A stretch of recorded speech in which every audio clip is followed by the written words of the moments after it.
Tell me pretty lies, look me in the face. Tell me that you love me, even if it's fake. 안녕하십니까? 대학병원에서 오래오래 근무하고 있는 RNGI입니다. 그동안 임상에서 사용되는 것들을 너무 꼭꼭 채워 넣으려고 하다 보니까 머리가 좀 많이 복잡했었는데요. 이번에는 다른 방법으로 영상을 진행해 보려고 합니다. 사실 제가 영상을 올린 초기부터 정말 감사하게도 RNGITV 유튜브 내용을 책으로 보고 싶다고 하시는 분들이 많으셨어요. 더 늦어지면 안 될 것 같아서 그동안 써놓았던 내용을 엮어보고 있는데요. 책을 쓰면서 여러 간호사님들이 집필하신 책에도 관심이 가더라고요. 저는 간호사님들이 그렇게 책을 많이 펴내시는지 몰랐어요. 일하기도 힘든데 어떻게 다들 이렇게 열심히 활동하시는 걸까 하는 존경하는 마음도 들었습니다. 한편으로는 또다시 라떼를 생각하며 내가 신규 때 이런 것이 있었으면 얼마나 좋았을까 하는 생각도 들었습니다. 다행히 지금이라도 여러 간호사님들의 경험이 책으로 나오니까 참 감사한 일이네요. 저도 한몫할 수 있겠죠? 최근에 제가 두꺼운 책 한 권을 유심히 보게 되었습니다. 간호 알고리즘이라는 것인데요. 제가 간호대학 학생이나 신규 간호사 교육을 많이 해봤고 컨퍼런스도 많이 진행해봤었거든요. 이미 입사한 간호사님들의 컨퍼런스를 위해 활용하기에도 좋겠지만 간호대학 학생들의 케이스 컨퍼런스에 더 도움이 될 것 같은 내용이긴 합니다.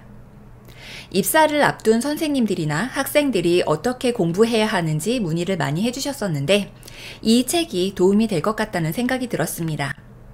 개인적으로 간호사는 의사 지시가 있기 전에 환자에게 무엇이 진행될지 먼저 알고 있어야 한다고 생각하는데요. 수술실에서 의사가 무엇을 달라고 이야기하기 전에 필요한 물품을 손에 탁 올려주는 것처럼요. 그러려면 환자의 증상에 따라 어떤 행위가 일어날지 미리 알고 있어야 한다는 이야기가 되겠죠. 이러한 과정에 도움이 될 것 같은 내용이 있더라고요. 우리는 의사가 아닌데 그런 건 몰라도 돼 라고 생각하신다면 더 이상의 발전이 없게 되겠죠. 앞서가지 못하고 항상 뒤따라간다면 너무 지치는 일이 아닐까 하는 생각이 듭니다.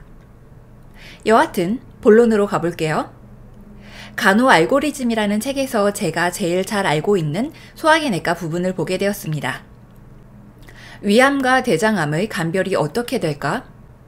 배변의 양상과 복부 불편감, 여러 가지 소화기계 증상이 있어서 병원에 갔더니 검사 결과 이상한 점이 발견이 되었다고 합니다.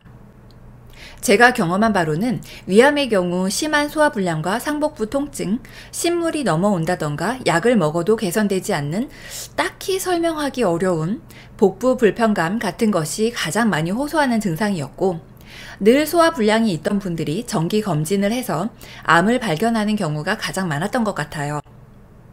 최근에는 정말 이 검진으로 많이 발견돼서 오시는 것 같습니다. 대장암의 경우 변비가 갑자기 너무 심해졌다거나 거꾸로 묽은 변을 하루에도 몇 차례 본다던가 혈액이 섞인 변 또는 완전 까만색의 변 그리고 하복부 통증, 갑자기 진행된 체중 감소 등과 같은 증상이 한 달 넘게 지속되어 병원에 찾아오셨던 경우가 많았습니다. 이 역시 최근에는 검진으로 발견되는 경우가 가장 많은 것 같고요. 일반적으로 혈액검사 엑스레이는 완전한 기초 데이터 검사이기 때문에 위암이나 대장암을 발견하기는 어렵고 대부분 내시경과 CT를 통해서 발견이 되죠. 요즘에 검진 항목에는 내시경과 CT, 초음파 등등이 거의 기본으로 들어가 있죠. 내시경에서 이상 증상이 있다면 조직 검사를 시행해서 그 조직이 실제 악성세포인지 양성인지 염증성 세포인지 감별을 하게 됩니다. 병동에 입원을 하는 환자의 경우에는 양성이어도 사이즈가 커서 제거해야 할 경우 또는 악성이므로 반드시 치료를 받아야 할 경우이겠죠. 우리가 병동에서 보는 경우는 이미 진단을 받고 적극적인 치료를 받아야 하는 환자가 되겠습니다. 잠시 딴 길로 빠지자면요. 여러분들 이런 경우를 꼭 겪게 되실 텐데요. 환자가 입원을 해서 간호력을 작성해야 하기 때문에 환자에게 여러 가지를 묻게 됩니다. 그런데 저는 이런 코멘트를 드리고 싶어요. 환자에게 묻기 전에 의무 기록을 꼭 한번 확인해 보시라고요. 분명 환자는 입원을 하기 전에 여러 차례 같은 질문을 받았을 거예요. 왜 병원에 오게 되었는지, 무슨 검사를 했었는지, 이전의 과거력은 어떠했었는지 등등이요. 외래 직원과 처음 만났을 때, 검사실에서, 담당 교수에게, 전공의에게, 그리고 또 간호사에게서 같은 질문을 수차례 듣고 반복해야 한다는 것입니다. 마지막 질문자가 병동 간호사이니까 엄청난 짜증은 병동 간호사가 받는다는 현실. 안타깝죠? 그리고 환자는 암이라는 무서운 질병에 걸렸을지 모르는데, 혹은 암이라고 이미 이야기를 들었는데 그 두려움 앞에서 자꾸 본인의 질병을 상기시켜야 하는 상황이 얼마나 괴롭고 힘들까요? 그러니 이미 환자의 의무기록을 한 번이라도 빠르게 확인하고 환자에게 가서 굳이 또 묻지 않아도 되는 내용은 넘기면서 환자의 마음을 안정시키면서 초기 간호력을 작성하면 좋겠다는 개인적인 생각입니다. 본론으로 다시 와서요. 우선 환자의 간호력을 작성하고 필요한 여러 검사를 시행한 후 내시경으로 치료가 가능하다면 전과는 필요가 없을 것이고, 그 이외에 수술이 필요하다면 외과로 전과가 될 것이고, 항암 치료를 받아야 한다면 혈액종양내과로 전과가 되겠죠. 그러면 항암요법 부분으로 넘어가서 어떻게 진행이 되는지 또 다른 알고리즘이 생성이 되겠습니다. 참 잘 표현이 되어 있죠? 잠시 한 가지 이야기하고 가자면 RO 가스트릭 CA, RO 콜론 CA 이라는 용어가 보이시죠? RO라는 용어는 병원에서 정말 많이 사용되는데요. 룰아웃이라는 것을 줄여서 RO라고 하죠. 의학용어에서는 통상 의심 가는 질병의 추정 진단으로 사용되지만 룰아웃을 직역하자면 배제하다, 제외하다는 뜻이 되거든요. 예를 들어 배가 아픈 환자에게서 정확한 진단이 필요할 때, 즉 한 가지 증상으로 여타의 진단을 제외시키면서 최종 한 가지 진단으로 가야 할 때, 이 질병인지 아닌지는 반드시 고려하라는 뜻으로 사용이 되는 것이죠. 룰아웃을 한 김에 자주 사용되는 것을 한 번 더 짚고 넘어가 볼게요. 의무기록에 SP라는 것도 간혹 보일 텐데요. Status per Operation, 즉 수술을 한 상태라는 것이고, DT라는 것도 보이는데요. 이것은 due to, 즉 뭐뭇의 이유로, 뭐뭐 때문에 라는 의미가 되겠습니다.